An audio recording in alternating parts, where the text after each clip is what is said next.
A paz do Senhor Jesus Cristo para todos, que a graça de nosso Deus repouse sobre a vida de cada um.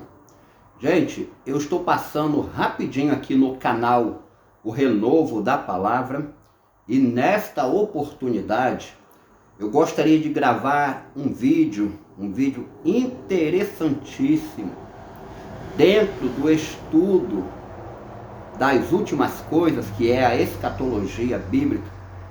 E nesta rica oportunidade, eu gostaria de apresentar 4 motivos pelos quais eu não sou preterista. Para quem ainda não me conhece, eu sou o irmão Gedilson Gomes e você é muito bem-vindo aqui no nosso canal.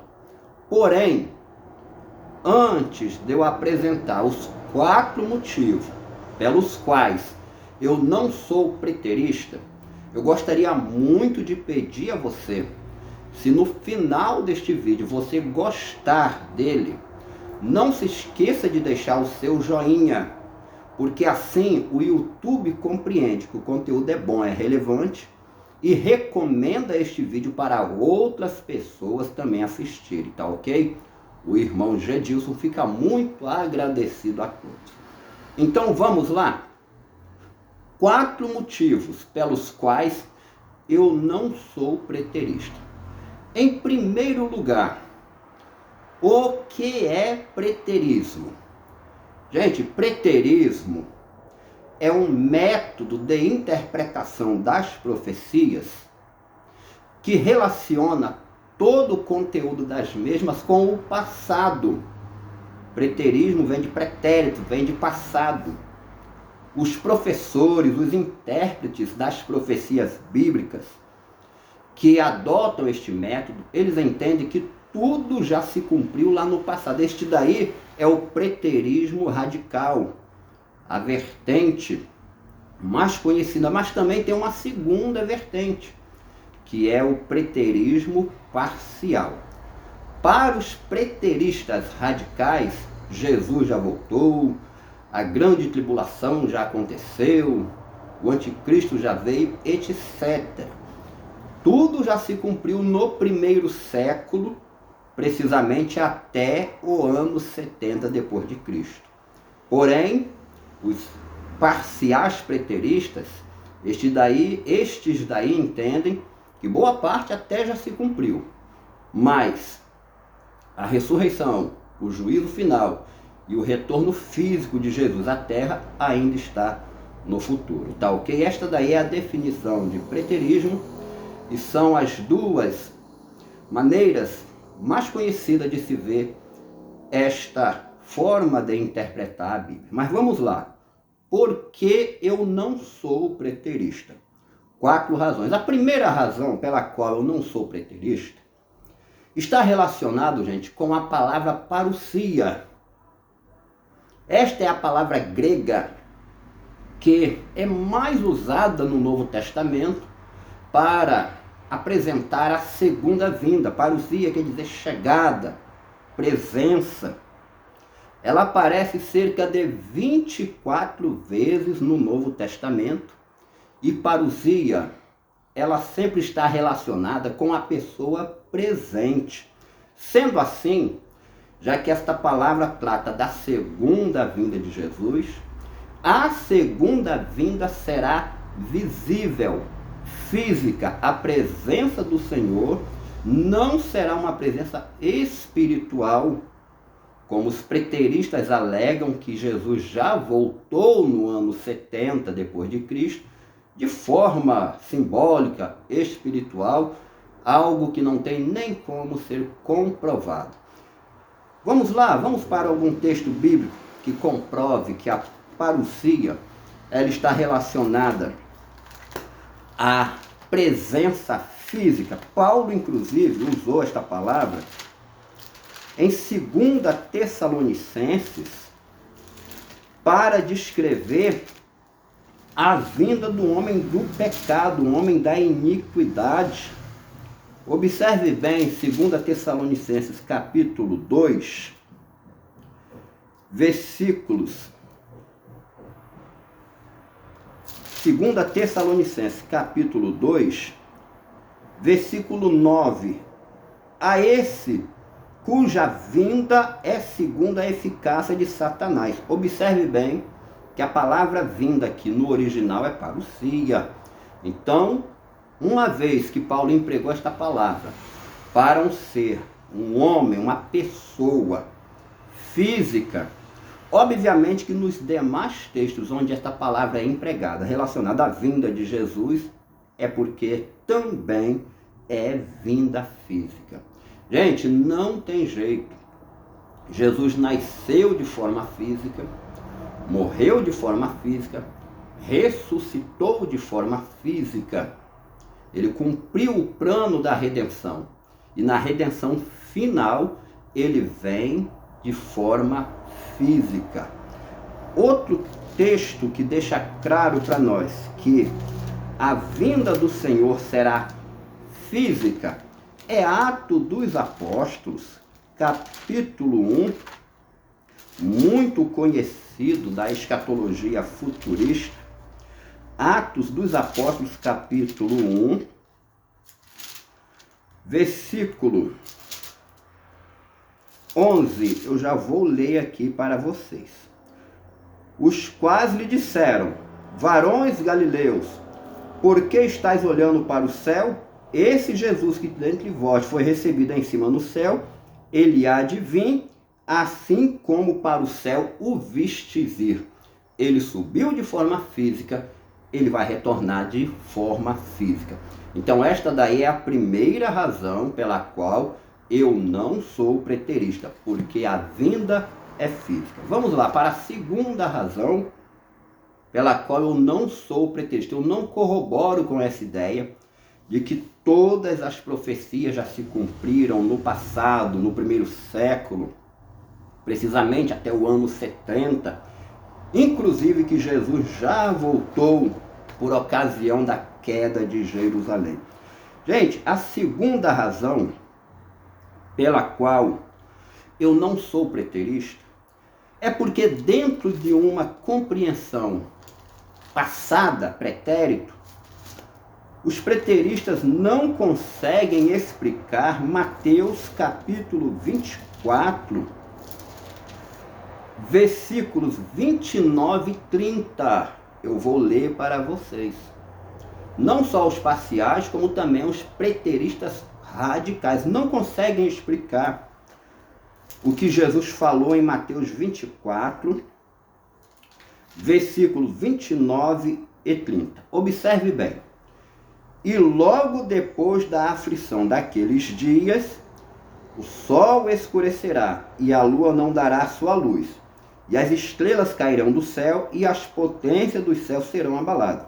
Então aparecerá no céu o sinal do Filho do Homem, e todas as tribos da terra se lamentarão, e verão o Filho do Homem vindo sobre as nuvens do céu com poder e grande glória. Na compreensão dos preteristas, a aflição daqueles dias citado aqui foi a queda de Jerusalém no ano 70, o cerco romano contra Jerusalém.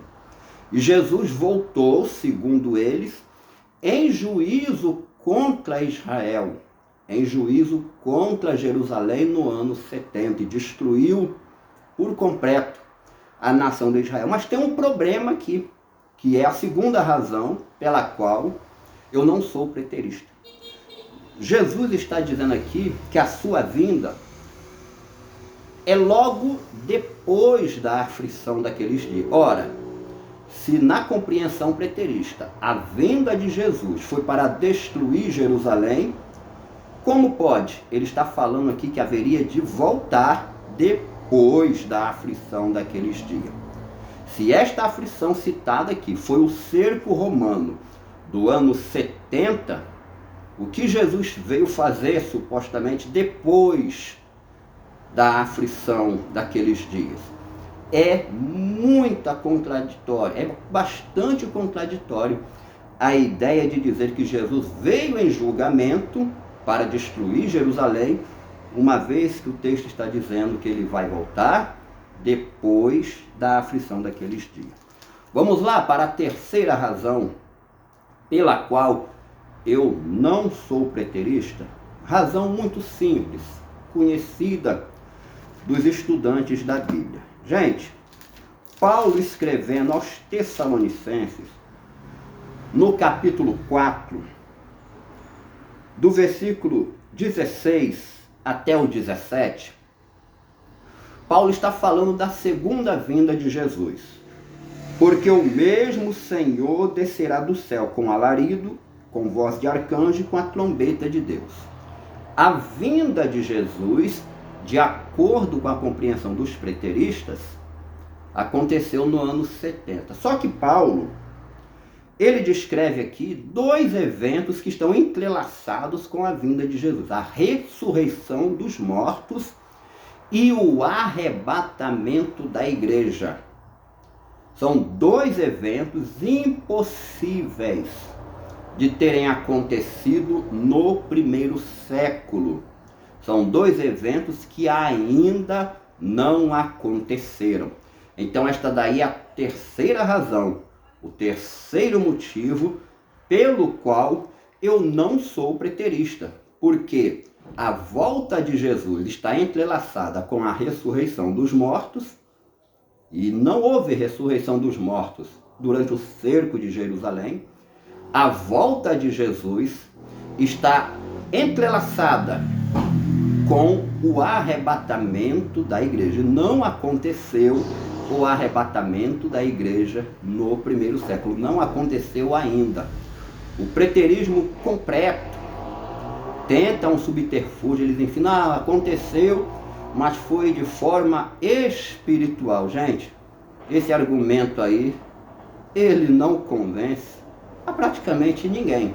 Só os incautos para acreditarem que ressurreição e arrebatamento aconteceram durante o cerco do ano 70 de forma espiritual. E agora, para finalizar o nosso vídeo, a quarta e última razão pela qual eu não sou preterista. Gente, é um método de interpretação das profecias muito inconsistente. As contradições são gritantes. A instante e a hora nós encontramos contradições dentro desta doutrina, dentro deste método de interpretação das profecias. Vamos lá? Eu vou te mostrar duas grandes contradições, dois grandes problemas que não têm solução dentro de uma visão preterista. Se você tiver um exemplar da Bíblia, eu estou aqui com um exemplar na versão João Ferreira de Almeida, revista e corrigida. Abra sua Bíblia comigo em Isaías capítulo 2, do verso 2 até o verso 4. Eu vou ler aqui para você. E acontecerá nos últimos dias que se firmará o monte da casa do Senhor no cume dos montes, e se exalçará por cima dos outeiros, e correrão a ele todas as nações. E virão muitos povos e dirão: vinde, subamos ao monte do Senhor, à casa do Deus de Jacó, para que nos ensine o que concerne aos seus caminhos, e andemos nas suas veredas. Porque de Sião sairá a lei, e de Jerusalém a palavra do Senhor. Observe bem o verso 4. E ele exalçará o seu juízo sobre as nações, e repreenderá a muitos povos, e esses converterão as suas enxadas em enxadões, e as suas lanças em foices. Não levantará espada nação contra nação, nem aprenderão mais a guerra. Observou bem a leitura? O verso 2, Isaías fala sobre os últimos dias. Inclusive, na compreensão preterista, os últimos dias aconteceram no primeiro século. Isaías fecha o raciocínio no verso 4, dizendo que uma nação não vai levantar espada para outra nação, e os homens não aprenderão mais a guerra. Vamos fazer uma comparação? Vamos lá em Mateus capítulo 24, versículo 7, onde Jesus pregou o sermão profético. Observe bem o que Jesus fala no versículo 7. Porquanto se levantará nação contra nação e reino contra reino. Percebeu que Jesus está pregando acerca do período de tempo lá do primeiro século? E ele fala que se levantará nação contra nação. É impossível harmonizar Isaías com o sermão de Jesus dentro do mesmo período de tempo. Isaías profetizou que uma nação não levantará nação contra nação, espada, contra outra nação, e Jesus profetizou que uma nação haveria de se levantar contra outra nação. Isaías ainda disse que os homens não aprenderão mais a guerrear. Gente, não tem como. As inconsistências do preterismo são gritantes. Impossível de harmonizar os dois textos dentro do período do primeiro século. Um outro exemplo de inconsistência do preterismo, para nós encerrarmos aqui o nosso vídeo, ainda em Isaías, só que desta vez no capítulo 27, versículo 13, eu gostaria muito de ler este versículo para você, onde você vai compreender como que o preterismo é contraditório e não se sustenta. Isaías 27, versículo 13. E será naquele dia que se tocará uma grande trombeta, e os que andavam perdidos pela terra da Assíria, e os que foram desterrados para a terra do Egito, tornarão a vir e adorarão ao Senhor no Monte Santo em Jerusalém. Isaías está dizendo que naqueles dias, isso é uma perspectiva escatológica. O versículo tem um contexto histórico e escatológico. Naquele dia, isto fala da era messiânica, quando ele estiver aqui na terra, pela sua segunda vez, vai ser tocada uma grande trombeta. Segundo Isaías, os exilados da terra de Israel serão ajuntados pelo Messias. Observe bem que é o toque da trombeta. E todos os exilados entre os judeus serão ajuntados pelo Messias. Gente, é muito importante dizer que esta trombeta de Isaías 27:13 é a mesma trombeta de 1 Tessalonicenses capítulo 4, tá, gente? A trombeta do arrebatamento que eu li ainda há pouco. 1 Tessalonicenses capítulo 4, do versículo 16 até o 17. O versículo específico onde Paulo fala sobre a trombeta é exatamente o versículo 16, porque o mesmo Senhor descerá do céu com alarido, com voz de arcanjo e com a trombeta de Deus. É a mesma trombeta de Isaías. É muito importante eu te dizer que é a mesma trombeta de Mateus 24:30, que eu já li para você neste vídeo. Então aparecerá no céu o sinal do Filho do Homem, e todas as tribos da terra se lamentarão e verão. Verso 31. E ele enviará os seus anjos com rijo grangor de trombeta. É a mesma trombeta de Isaías. É a mesma trombeta de 1 Coríntios capítulo 15. Eu já vou encerrar o nosso vídeo.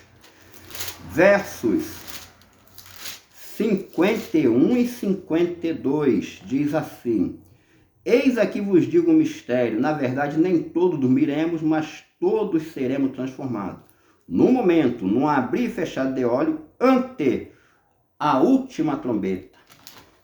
E é a mesma trombeta de Apocalipse, capítulo de número 11, versículo 15.